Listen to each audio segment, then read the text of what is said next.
I vigneti li avevamo già da prima, però fino appunto alla metà degli anni '80, come un po' succede ancora in molte situazioni castelli romani, si dava l'uva alle cantine sociali, però questo insomma mi pare era un po', non gli piaceva sta cosa, perché insomma uno lavora un anno per poi dare l'uva alla cantina sociale, e poi detto tra noi molte cantine sociali non è che facessero prodotti di altissimo livello, tant'è che negli anni alcune hanno anche chiuso i battenti. E quindi praticamente la scintilla scatta con l'incontro con Attilio Scienza, che Attilio Scienza è un mostro sacro della viticoltura più che dell'enologia. Lui all'epoca, negli anni '80, dirigeva l'Istituto Agrario di San Michele all'Adige, in Trentino, che è Esatto. l'istituto più antico d'Italia. Pensate che è stato fondato ben 145 anni fa, sotto l'impero austro-ungarico, tant'è che l'anno scorso il Presidente della Repubblica gli ha conferito la medaglia d'oro proprio per questa storia lunghissima. E Attilio dirigeva l'istituto, viene a visitare la nostra azienda, dice: ma qui siete pazzi, perché avete il terreno vulcanico, il mare è lì giù a 20 chilometri, la media collina, tutto quanto, cioè non è possibile non fare vini insomma che si distinguono. Allora gli diamo carta bianca e dei 15 ettari aziendali Attilio insomma ci consiglia di estirparne mezzettaro, dove vengono impiantati 25 vitigni nazionali, internazionali, insomma veramente un almanacco della viticoltura. 3 anni dopo, perché ahimè quando pianti non è che puoi vendere l'anno dopo, devi aspettare almeno 3 anni proprio i per tempi avere tecnici della natura, sì, insomma. una cosa insomma potabile, perché insomma l'uva almeno dopo 3 anni ti dà un qualche risultato. Abbiamo fatto la microvinificazione, quindi di ogni uva è stato verificato il relativo vino. Io mi ricordo questa distesa di 25 piccoli tiri d'acciaio, ognuno con la sua targhetta. E a quel punto, con una commissione formata da sommelier, giornalisti, amici, enologi, eccetera, abbiamo proceduto a fare la degustazione. Qual è stato il risultato? Vabbè, per i vitigni autoctoni era scontato, perché come sapete una DOC vuol dire anche che diciamo, ti disciplina anche le uve che devi usare, quindi sulla DOC Frascati lì non c'era molto da scegliere: Malvasia di Candia, Malvasia del Lazio, ricordiamolo, Trebbiano, Bellone e Bombino. Questa è un po' la base della Trebbiano DOC giallo Frascati. usate voi, Trebbiano giallo, che sì, è proprio tipico preferibilmente. della zona, che è proprio... Esatto, sì, perché quello toscano verde è quello più comune che si trova dappertutto, mentre il Trebbiano giallo è proprio quello tipico dei Castelli Romani. Giustissima precisazione. Per gli internazionali, chiaramente, e parliamo di anni '80, quindi proprio precursori al massimo, lo Shiraz e il Petit Verdot diedero eccellenti risultati, oltre al cesanese, ma quello era scontato. Certo. Per i bianchi il Semillon e il Sauvignon, perché un'altra delle nostre così idee era rifare un po' il verso al Sauterne francese, quindi volemmo Sì, ripercorrere anche l'uvaggio, quindi Semillon e Sauvignon Blanc, Sauvignon Blanc. e poi ci abbiamo aggiunto un pizzico di moscato giallo giusto per dargli una connotazione locale, e il moscato rosa. Lì si vede proprio le impronte digitali di San Michele all'Adige, perché come tutti Esatto. gli appassionati sanno, il moscato rosa è prettamente un uvaggio, Del un'uva Trentino, proprio del esatto, Trentino. che ha preso piede in Alto Adige. E lui però, dalle analisi del terreno che fece, climatiche eccetera, ci disse: guarda, secondo me il moscato rosa si adatta benissimo. E così fu, perché la sperimentazione diede un ottimo risultato e quindi fu reimpiantato. Quindi cosa abbiamo fatto? A quel punto, con in mano questi risultati della sperimentazione, abbiamo proceduto tra l'89 e il 92 ad espiantare tutto quanto la superficie e reimpiantarla con i risultati della sperimentazione. Quindi è stata fatta un'operazione che è durata 8 anni alla fine, perché tu immagina che da quando è stato fatto il primo vigneto sperimentale nell'85, la prima annata che è entrata in produzione è stata nel 93. Quindi 93, sì, ho praticamente letto. 8 anni solo per capire che strada prendere.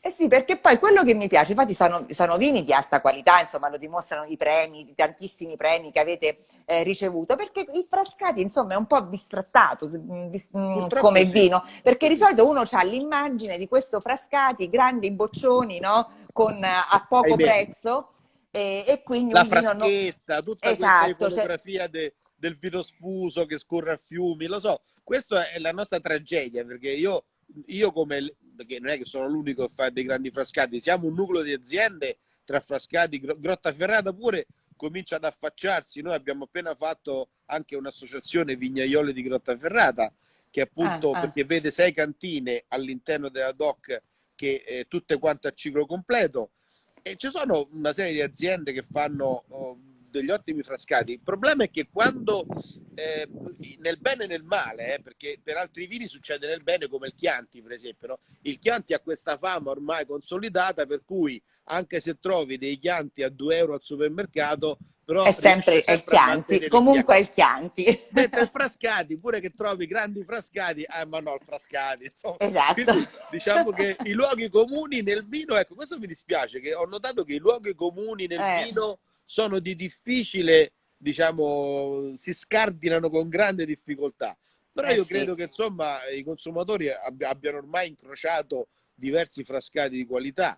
Quindi insomma credo che sia ora che la gente insomma si spogli un po' di questo preconcetto e si avvicini a questo vino che, ripeto, visto il terreno vulcanico, vista la collina, vista la distanza dal mare, viste tutte queste caratteristiche, se ben fatto come facciamo noi ed altri, con basse rese. Ricordiamo che noi seguiamo tutta una tecnica del freddo che prevede le fermentazioni a bassa temperatura. Noi abbiamo tutti i tini d'acciaio termorefrigerati, quindi le nostre fermentazioni avvengono a 15-16 gradi a bassissima temperatura, questo per evitare la bollitura violenta dei mosti e quindi preservare tutti gli aromi e i profumi.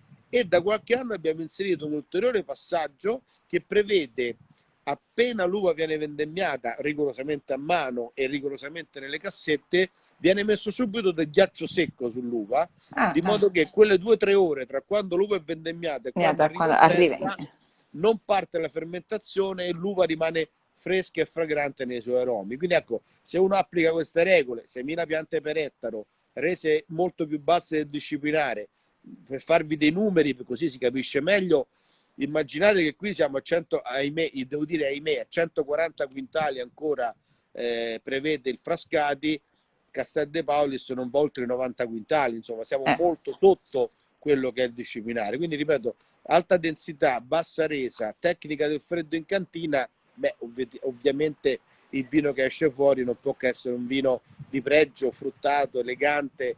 E ricordiamolo anche di una certa struttura, perché noi, in virtù del fatto che abbiamo queste rese basse, l'uva è molto potente, molto matura, e quindi noi, però riusciamo a dare una grande struttura ai vini. Ti ricordi, noi abbiamo degustato la volta scorsa il Donna Adriana, che è 14 gradi e mezzo, che per un bianco non è poco, però allo stesso tempo riusciamo a dargli una buona bevibilità, una buona, diciamo, freschezza. Sì, quindi c'è quella freschezza, quella mineralità che, esatto, che comunque si sente. Bilancia bene anche l'alcol e lo fa sentire di meno. Oddio, c'è, quindi non esageriamo perché poi arriva.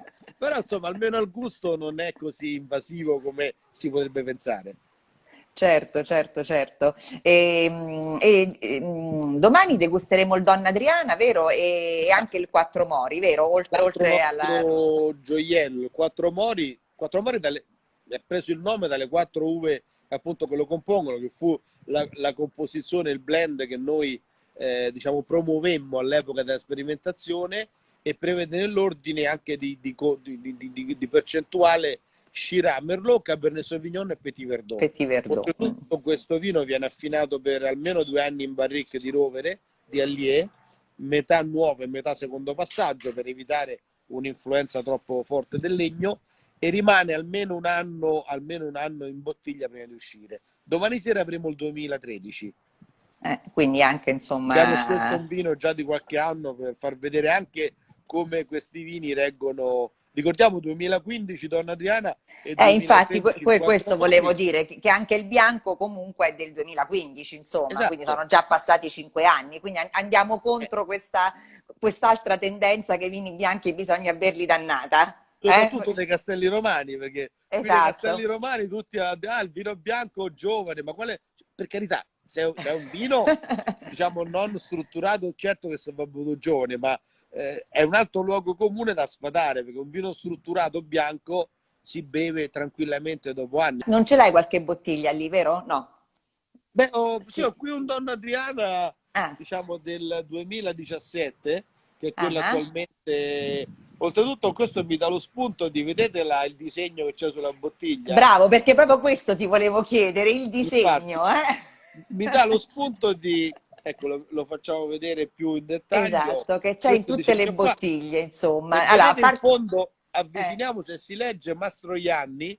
Allora, questo diciamo disegno è eh, stato creato da questo grande maestro Umberto Mastroianni, grandissimo artista del Novecento italiano, che avevamo la fortuna che ha vissuto gli ultimi 20 anni della sua vita, è scomparso nel 97 ai Castelli Romani. ah, Aveva comprato una casa rinascimentale dei Principi Colonna. Oltretutto Umberto Mastroianni era lo zio di Marcello Mastroianni, ah, dell'attore, quindi proprio una c'è famiglia il di famoso... artisti. Umberto Mastroianni appunto viveva in questa casa rinascimentale a Marino, lo conoscemmo, mio padre gli chiese di farci l'etichetta, perché insomma volevamo dare anche una caratterizzazione dell'arte e della cultura italiana al vino, no?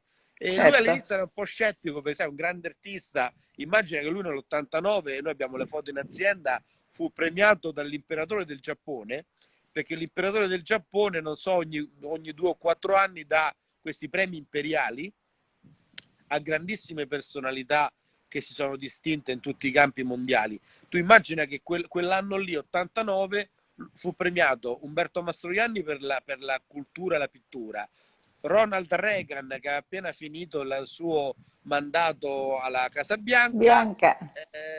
l'architetto Pei, che è l'architetto sino-americano che è famoso per aver fatto, tra le altre cose, la piramide del Louvre.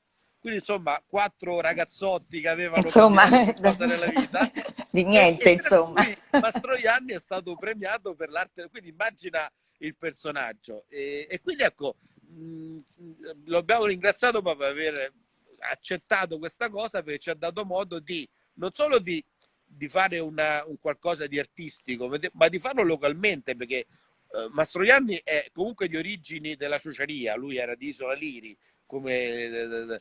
quindi del Lazio, ma poi aveva deciso di vivere nell'ultima parte ai Castelli Romani, quindi meglio di così, un artista del Lazio che viveva ai Castelli Romani, un vino del territorio, un connubio veramente Certo, perfetto, straordinario. perfetto, E questo è un perfetto. po' il tocco dell'arte italiana sulla bottiglia, insomma, eccolo qua. Va bene. Ok, Senti, Fabrizio, io ti ringrazio, mi ha fatto molto piacere fare questa chiacchierata interessante anche anche a perché poi me. te spieghi cose anche più difficili in maniera molto semplice e quindi questo approccio mi piace perché poi noi siamo di Decanter, siamo per un approccio dove tutti devono conoscere, non è un'elite il Giusto, vino, ma deve essere conviviale, deve essere insomma una assolutamente. condivisione per tutti. E quindi ci hai spiegato anche cose un po' più tecniche, ma in maniera semplice. Beh Quindi, sì, perché penso che, sai, dopo tanti anni che uno insomma spiega le cose, poi affini anche un modo di, perché senti anche magari cosa si aspettano le persone, e quindi è giusto dargli, perché mi metto nei panni della maggioranza, che non è che siamo esatto, tutti sommelier, tutti esperti di esatto, vino, quindi esatto. mettendomi nei panni di quella maggioranza che è appassionata, ma magari fa tutt'altro nella vita, però vedo che c'è una grande curiosità, una grande voglia di conoscere sempre di più questo mondo affascinante. Allora, visto che insomma, io ho modo di sapere tante cose per averle vissute più che altro, perché io non ho una formazione enologica, ma sul vino sono autodidatta, insomma, mi sono formato su anni e anni e anni Sul di campo. bevute, di gite nei vigneti e nelle cantine, che insomma che non è nemmeno un'attività da disprezzare, insomma. No, no, direi di no.